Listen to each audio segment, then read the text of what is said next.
Hi everyone, as we all know आपका IDBI bank interview आने वाला है और बहुत सारे स्टूडेंट्स हैं जो इस टाइम पे बहुत ज़्यादा घबरा रहे हैं। उन्हें लग रहा है कि क्या होगा इंटरव्यू देना, इंटरव्यू इज़ रियली टफ। बहुत सारे मैसेजेस आते रहते हैं, ma'am what can be done, कैसे इंटरव्यू फेस करें। और मैं नहीं कहूँगी ये कोई गलत बात है, बिल्कुल भाई जायज़ सी बात है। अगर आप लोग पहले नहीं फेस किए हो या अगर आपको डर लग रहा है तो वो बहुत नेचुरल है, बट डर डर के तो काम चलेगा नहीं, वो हमें ओवरकम करना होगा। ठीक है, तो ये डर होता क्यों है, उसके क्या रीजंस हैं और हम उसे कैसे ओवरकम कर सकते हैं, यहाँ पे हम ये डिस्कस करेंगे। सबसे पहले तो एक बात याद रखिएगा, इंटरव्यू कुछ नहीं है, सिर्फ और सिर्फ एक कम्युनिकेशन है इंटरव्यूअर और इंटरव्यूई के बीच में, जहाँ पे आपकी नॉलेज ना टेस्ट करके कॉन्फिडेंस और आपकी आईक्यू चेक होती है। ये देखा जाता है कि क्या आप इस पर्टिकुलर ऑर्गेनाइजेशन के लिए एक सूटेबल कैंडिडेट हो। भले आप लोग कहीं से भी ग्रेजुएटेड हो, भले आपके पास कितनी भी नॉलेज है, पर अगर आप अपने आप को प्रेजेंट नहीं कर पा रहे हो तो वो एक प्रॉब्लम की बात है। तो किस किस पॉइंट पे आपको क्या वर्क करना है वो मैं आपके साथ डिस्कस करूँगी। सबसे पहला पॉइंट होता है लैक ऑफ कॉन्फिडेंस, कि हमारे अंदर कॉन्फिडेंस नहीं होता है कुछ करने का। ठीक है, कॉन्फिडेंस क्यों नहीं है, क्या रीजंस हैं, वो हम डिस्कस करते हैं। सबसे बड़ा रीजन होता है कॉन्फिडेंस ना होने का अनअवेयरनेस। ठीक है, यहाँ पे लैक ऑफ कॉन्फिडेंस क्रिएट होनी शुरू होती है। हम लोग कॉन्फिडेंस नहीं फील करते हैं, खुद को कॉन्फिडेंट नहीं फील कर रहे, वहाँ पे परफॉर्मेंस भी बुरी हो रही है। तो आप क्या करके जाओ कि आपके साथ में ये नौबत ही ना है। सबसे पहले देखो, आप अपने रीजन और लोकेलिटी को जानो। जब आप अपनी बायोडेटा फॉर्म भरते हो तो वहाँ पे पूछा जाता है कि आपका प्लेस ऑफ डोमिसाइल क्या है, आप कहाँ बॉर्न ब्रॉटअप हो, ऐसे क्वेश्चंस होते हैं। ठीक है, तो मैं ये नहीं कहूँगी कि अगर आप 2 साल 3 साल कहीं तैयारी कर रहे हो उसके बारे में भी पूरा जानो, बट थोड़ी बहुत नॉलेज आपको होनी चाहिए अपने बारे में, आपकी क्या लोकेलिटी रही है, आपके आसपास अगर कोई जो सिटी है जहाँ पे आप रह रहे हो वो किसके लिए फेमस है, ये आपको पता होनी चाहिए। यहाँ टेस्ट किया जाता है कि आप अपने एनवायरनमेंट और सराउंडिंग के लिए कितने अवेयर हो, आप कितने स्मार्ट हो इसमें। ठीक है, तो ये आपको पता होना चाहिए। अगर नहीं पता है तो अभी पता कर लो, थोड़ी बहुत चीज़ें उसके बारे में पढ़ लो। Next, parents occupation. हम लोग कई बार सोचते हैं कि ये क्यों इंपॉर्टेंट है, बट ये भी बहुत इंपॉर्टेंट है। हमें जानना चाहिए कि हमारे पेरेंट्स किस ऑक्यूपेशन में है, उनका क्या काम है, उसकी क्या करंट सिचुएशन है हमारी कंट्री में। लाइक अगर मान लो आपकी मदर या आपके फादर किसी प्राइमरी स्कूल या सेकेंडरी स्कूल में टीचर है, या मान लो उनका कोई बिजनेस है और साइंटिफिक इंस्ट्रूमेंट्स वगैरह सप्लाई कर रहे हैं, तो आपको पता होना चाहिए कि इनका क्या बिजनेस है और ये कैसे चलता है, इसकी क्या काम है। थोड़ी बहुत नॉलेज आपको ये होनी चाहिए। ठीक है, नेक्स्ट, आपको हमेशा अपनी ग्रेजुएशन और पीजी सब्जेक्ट पे कुछ बहुत कमांड करना है। मैं ये नहीं कह रही हूँ कि आप वापस से ग्रेजुएट हो जाओ, वापस से आप पीजी कर लो, पूरा नॉलेज कर लो, नहीं, ये नहीं कहूँगी मैं। लेकिन ये मैं ज़रूर कहूँगी कि आपके जो भी मेन सब्जेक्ट्स थे उनकी कुछ नॉलेज होनी चाहिए। तो अगर आप बिल्कुल भूल चुके हो, आप एक काम कर सकते हो, एक बुक उठाओ, फटाफट उसे 1-2 नज़र डाल दो, ताकि आपको एकदम से आप रिकॉल कर सको अगर आपसे कुछ पूछा जाए। ठीक है, कुछ बहुत बातें भी आप बता रहे हो तो वो भी आपके फेवर में वर्क करेगा, क्योंकि कई बार क्या होता है, जो इंटरव्यू पैनल मेंबर्स होते हैं वो भी सेम सब्जेक्ट के होते हैं, तो वहाँ से बहुत सारे क्वेश्चंस आने लगते हैं। तो अगर आप कुछ क्वेश्चन को शूट किए जा रहे हैं, आप उसका आंसर कर दे रहे हो, तो वो आपके फेवर में हो जाता है। ओके, नेक्स्ट, हम लोग ये मान के चलते हैं कि बैंकिंग अवेयरनेस अब तो इतनी नहीं आएगी, या तो अब केवल बैंकिंग अवेयरनेस आएगी। तो ये दोनों आपको नहीं सोचना है। बैंकिंग अवेयरनेस और करंट तो आपसे पूछा जाएगा, लेकिन इसका मतलब ये नहीं है कि आप पूरा कर लो। बैंकिंग अवेयरनेस के कुछ इंपॉर्टेंट टॉपिक है, मैंने ऑलरेडी कर रखा है, आप वो देख लेना वीडियो, कौन कौन से टॉपिक आपको करने चाहिए। लेकिन इस दौरान आप क्या कर सकते हो, और देखो, सबसे पहले तो न्यूज़पेपर उठाओ, न्यूज़पेपर डेली पढ़ो।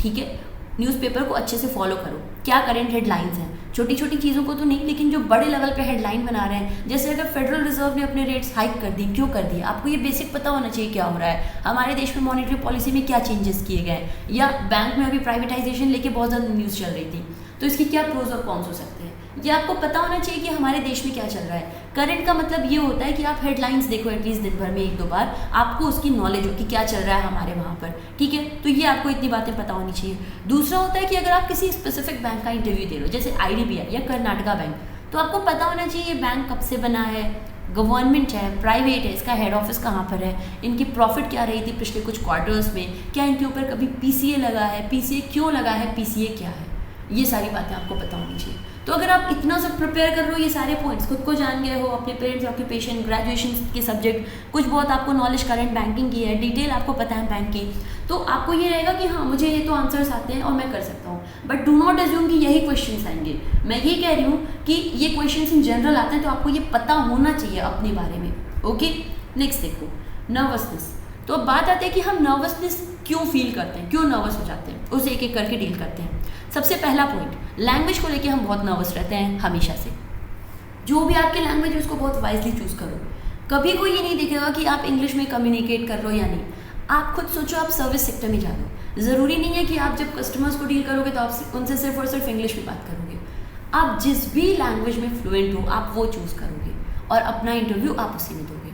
समझ रहे हो बात को? क्योंकि याद रखिएगा, आपके जो वर्ड्स हैं वहीं से नर्वसनेस क्रिएट होने लगती है अगर आपने अपनी लैंग्वेज को सही नहीं चूज़ किया है। तो ये बहुत इंपॉर्टेंट पॉइंट है कि आपका लैंग्वेज आप चूज़ करो बहुत वाइजली, और वही लैंग्वेज चूज़ करो जिसमें आप फ्लुएंसी से बोल सकते हो, ठीक है? क्योंकि interview is never about your English fluency, interview is about your smartness, your confidence, your IQ। ये 3 चीज़ें चेक होंगी, ठीक है? तो अपनी लैंग्वेज को बहुत वाइजली चूज़ करो, आप आराम से बोल सको, बस कंफर्टेबल होना चाहिए।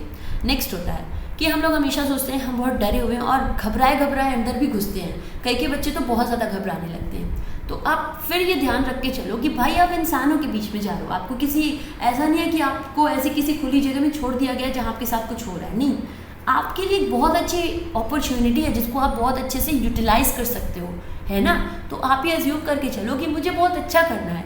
अंदर घुसो तो स्माइल के साथ घुसो और ग्रीट करो बहुत ही प्लेजेंट स्माइल से, है ना? गुड मॉर्निंग या जो भी टाइमिंग हो उसके हिसाब से आप उन्हें ग्रीट करो, ओके? ये आप ज़रूर करना, इससे बहुत ज़्यादा पॉजिटिव इम्पैक्ट जाएगा। क्योंकि अगर आप बहुत ज़्यादा निगेटिव होकर जाते हो तो आपकी वाइब्स ऐसी क्रिएट हो जाएंगी, आपका इंटरव्यू भी खुद ही खुद आपको बुरा लगने लगेगा, फिर नर्वसनेस अपने आप आएगी। लेकिन अगर आप स्माइल के साथ जाते हो ओके होकर तो आपको खुद बहुत बेटर लगेगा अंदर घुसकर। नेक्स्ट होता है कई बार हम क्या करते हैं कि एक्साइटमेंट में या ये सोचने लग जाते हैं कि मैं तो ऑलरेडी यहाँ पे वर्किंग हूँ या मैंने तो कहीं वर्क कर रखा है, मैं तो यहाँ के बाकी लोगों से ज़्यादा जानता हूँ। नहीं, ये नहीं आपको सोचना है। याद रखिए रहिएगा, कभी आपको पैनल को डोमिनेट नहीं करना है, बहुत हम्बल वे में उनका आंसर करना है, ठीक है? तो डोमिनेट करने की बात अगर आप सोच रहे हो कि मैं ज़्यादा जानता हूँ, मैं सुपीरियर हूँ, इसको अपने माइंड से निकाल कर उस पैनल के सामने जाना है आपको। क्योंकि याद रखिएगा उनका एक्सपीरियंस हाई है, और अगर वो ये देखेंगे आप रूड हो रहे हो, आप डोमिनेट कर रहे हो, आप ओवर रूल कर रहे हो, यहाँ पे बहुत बड़ा नेगेटिव आप कह सकते हो एक ट्रेड दिखेगा, ठीक है? तो इसको बिल्कुल अवॉइड करना है, ये बिल्कुल हमें नहीं करना है। नेक्स्ट होता है कई बार हम लोग बोलने लग जाते हैं कि बैंक ऐसे हो रहा है, वैसे हो रहा है, या इस बैंक में मुझे सर्विस अच्छी नहीं मिल रही है, ऐसा वैसा। मतलब हम लोग फ्लो में गलत बोल जाते हैं बैंक के बारे में, बैंकिंग सेक्टर को कुछ बोल देते हैं या प्राइवेटाइजेशन को एकदम से निगेट कर देंगे, कुछ ऐसा हमने बोल दिया नेगेटिव। याद रखिएगा जिस पैनल के सामने आप अपेयर कर रहे हो उनका एक्सपीरियंस कंप्लीट बैंक के अंदर है। तो अगर आपके पर्टिकुलर सेक्टर में जहाँ पे आप इंटरव्यू ले रहे हो उसी सेक्टर को कोई बुरा बोल रहा है तो ये बहुत अच्छी, ऐसा नहीं है कि आप ऑनेस्टी में एकदम से गलत ही बोल रहे हो, नहीं, बहुत न्यूट्रल रहो। कुछ गलत भी लगता है तो उसे ऐसे करो कि हाँ इसे इम्प्रूव किया जा सकता है। आ रही बात समझ में? तो कभी आपको निगेट नहीं करना है क्योंकि ये बहुत गलत इम्पैक्ट डालेगा सबके ऊपर। फिर हमें बहुत ज़्यादा ओवर ड्रेस होकर नहीं जाना है, एकदम से हमने कोट डाल लिया, वेस्ट कोट डाल लिया, टाई लगा लिया, बो लगा लिया, एकदम से पूरे जूते बहुत भयानक कर लिया, ऐसा कुछ नहीं करना है। बहुत प्रॉपर ड्रेस होकर जाना है। आप लोग फॉर्मल्स रख सकते हो, फॉर्मल शर्ट, फॉर्मल ट्राउजर, एक आपका शू जो कि फॉर्मल रहे, ठीक है? ऐसा भी नहीं बिल्कुल कैजुअल होके जा रहे हो, स्पोर्ट्स शू पहन रहे हो, जीन्स पहन रहे हो, ऊपर एक शर्ट डालिए, नहीं, ये नहीं करना है। तो बहुत बढ़िया आपका प्रेजेंटेशन होना चाहिए फॉर बॉयज़। फॉर गर्ल्स आपको बहुत ऐसा नहीं सिल्क विल्क की साड़ी डालनी है, बहुत अच्छी सी कॉटन की साड़ी डालो, ठीक है? और बहुत ज़्यादा कोई प्लेट ना हो ऐसा डालना, ठीक है? अब प्रिंट्स ना हो ऐसे, ये अवॉइड करना। कुर्ती वगैरह पहन रहे हो तो लाइट कलर का पहनना जो कि सूदिंग लगे, आई सूदिंग हो, है ना? और एक अच्छी सी बेली रख लेना जो आपके फेवर में वर्क करेगा। अगर आप फॉर्मल्स भी ले रहे हो तो फॉर्मल्स भी बहुत ध्यान से देखना। फॉर्मल्स में हमेशा ये देखना कि आप जो कलर चूज़ कर रहे हो वो थोड़ा आई सूदिंग है, एकदम से कोई डिस्को टाइप का आपने कॉम्बिनेशन नहीं क्रिएट कर लिया, ये नहीं करना है। इन केस अगर आप लोग मेकअप सोच रहे हो तो मेकअप आपका बहुत लाइट होना चाहिए, बहुत सूदिंग, ठीक है? और अगर आप लोग ईयर रिंग सोच रहे हो तो एक छोटा सा टॉप्स कर सकते हो, ओके? ऐसे रखोगे तो आपका जो प्रेजेंटेशन होगा ना वो सूदिंग और वो अच्छा आएगा, वेल मैनर्ड वहीं से दिखेगा। तो इस पर भी बहुत ध्यान देना है। नेक्स्ट होता है अपने रिज्यूमे को एवेल्युएट कर लेना। यहाँ से भी क्वेश्चंस पुटअप हो सकते हैं। तो रिज्यूमे में ज़बरदस्ती की चढ़ा करके बात आपको नहीं कुछ बतानी है, उसको अच्छे से एवेल्युएट करके तब आप बैंकिंग पैनल के सामने जाओगे, ठीक है? फिर है सिटिंग पोस्चर। सिटिंग पोस्चर से मेरा मतलब ये है बहुत झुक कर नहीं बैठना है, बहुत टेढ़ा नहीं बैठना है। कि कई लोगों की आदत होती है वो लोग ऐसे झुक कर हर जगह बैठते हैं। स्ट्रेट बैठना है, और ऐसा भी नहीं कि पैर के ऊपर पैर डाल दो, नहीं, आपको स्ट्रेट बैठना है, अच्छे से बात करना है, और आपका पोस्चर ऐसा होना चाहिए कि आप काम और रिलैक्स दिख रहे हो। नर्वसनेस वो आपके पोस्चर में नहीं झलकनी चाहिए, ठीक है? तो इन सारी चीज़ों को आपको माइंड करना है। अगर आप ये सब पहले से तैयार करते हो ना, खुद को प्रिपेयर करके चलते हो, तो आप अपनी नर्वसनेस को कुछ हद तक क्या मैं कहूँगी 98% तक पहले ही ख़त्म कर लोगे, ठीक है? बाकी मैं आपसे ये कहूँगी कि आप लोग मॉक इंटरव्यूज़ ज़रूर करो, ठीक है? अब मॉक इंटरव्यू का मेरा मतलब ये नहीं है कि एकदम से मतलब कहीं ऐसे बड़ी जगह जाकर मॉक इंटरव्यू करो। सीधा सीधा सा आप लोग मिरर के सामने खड़े हो जाओ, मिरर के सामने अपने आप को इंटरव्यू करो और आप खुद देखो कि कहाँ कहाँ पे आपने सही बोला है या कहाँ कहाँ पे आपके जो है लहजे गलत हो रहे हैं, आपको ये अवॉइड करना चाहिए, आपको खुद के बारे में पता चलेगा। इसके अलावा पॉसिबल हो तो go for online mock interview, ये आपकी बहुत हेल्प करेगा, क्योंकि अगर हम डर रहे हैं, नर्वसनेस है, कॉन्फिडेंस नहीं है, ये सब कुछ टैकल कर सकते हैं अगर हम ऑलरेडी इंटरव्यू को अटेंड कर ले रहे हैं, ठीक है। तो मॉक इंटरव्यू आप चाहो तो ये भी कर सकते हो। ये मेरे एंड से सजेशन थी। एक और बात मैं आपको कहूँगी, कभी भी एज्यूम मत करना कि पिछले 2 से या अगले 2 से ऐसे क्वेश्चन आए तो वही आपसे पूछे जाएंगे।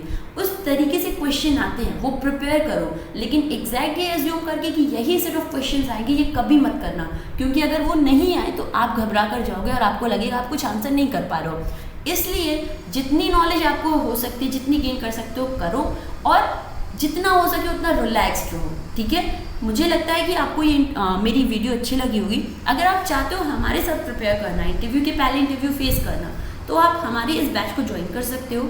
ओके, 26 से आपकी शुरू है। 1:1 मॉक इंटरव्यू होंगे आपके पैनल मेंबर ऑफ फैकल्टीज़ के साथ में, जिससे आपके वहाँ पे जो भी प्रॉब्लम, या आप लोग कह सकते हो कि मान लो अभी तक आपके वहाँ पे कोई ऐसी पर्टिकुलर मिस्टेक है जो आप नोटिस नहीं कर रहे, तो वो पैनल मेंबर्स मिस्टेक नोटिस करके आपको बता सकते हैं। आपको किन एरिया में वर्क करना है, क्या अच्छा, सब आपको बता दिया जाता है। तो आप में से अगर कोई इंटरेस्टेड है इसे परचेज करना चाहता है, आप परचेज कर सकते हो हमारी वेबसाइट से। और अगर आपको मैक्सिमम डिस्काउंट चाहिए, do not forget to use coupon code SUSHMITA।